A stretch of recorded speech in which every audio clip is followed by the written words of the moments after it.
ഏറ്റവും അധികം മനുഷ്യന് സന്തോഷം ഈ ഭൂമിയിൽ കിട്ടുന്നത് നമ്മുടെ ഭാര്യ ഭർത്തൃ ബന്ധത്തിലൂടെയാണ്.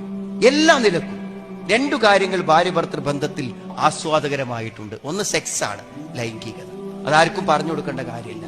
വളരെ നല്ല രൂപത്തിൽ ശാരീരികമായ ബന്ധങ്ങൾ നടക്കുന്നത് എന്താണ് ഭാര്യ അല്ല, അതിന് വേറൊരു അവസരം അള്ളാഹു അനുവദിച്ചിട്ടില്ല. അത് ഭാര്യക്ക് ഭർത്താവിന്, ഭർത്താവിന് ഭാര്യയും തന്നെ ലഭിക്കണം. അത് അള്ളാഹു അനുവദിച്ചു തന്ന ഈ ഭൂമിയിൽ നമുക്ക് ആസ്വദിക്കാൻ തന്ന ഏറ്റവും വലിയൊരു സുഖമാണ്. അത് നടന്നിരിക്കണം. രണ്ടാമത്തത് എന്താ പറയുമ്പോൾ നമ്മുടെ മനസ്സാണ്. മനസ്സറിഞ്ഞ ആണ് പെണ്ണിനോട് പറയുമ്പോൾ കിട്ടുന്ന സമാധാനം, പെണ്ണാണിനോട് പറയുമ്പോൾ കിട്ടുന്ന സമാധാനം വേറെ ആരോട് പറഞ്ഞാലും കിട്ടൂല. ഈ ഭൂമിയിൽ ആരോട് പറഞ്ഞാലും കിട്ടൂല. എന്റെ ഭാര്യയോട് ഞാൻ മനസ്സ് തുറക്കുമ്പോഴുണ്ടാകുന്ന സമാധാനം ലോകത്താരോട് തുറന്നാലും കിട്ടില്ല. അത് ഉമ്മാനോട് മനസ്സ് തുറന്നാലും കിട്ടില്ല, വാപ്പാനോട് തുറന്നാലും കിട്ടൂല. അത് അള്ള വെച്ചൊരു സംവിധാനമാണ്. വാപ്പാനോട് ഉമ്മാനോടൊക്കെ പറയുമ്പോൾ നമുക്ക് ആ സമാധാനം കിട്ടിയിരുന്നു.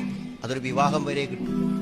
വിവാഹം കഴിഞ്ഞാൽ നമ്മുടെ ജീവിതത്തിന്റെ എല്ലാ കാര്യങ്ങളും പരസ്പരം അത് പറയാൻ കഴിയാത്തവരാണ് എന്റെ മുന്നിലിരിക്കുന്ന ദമ്പതികളിൽ ഹതഭാഗ്യം.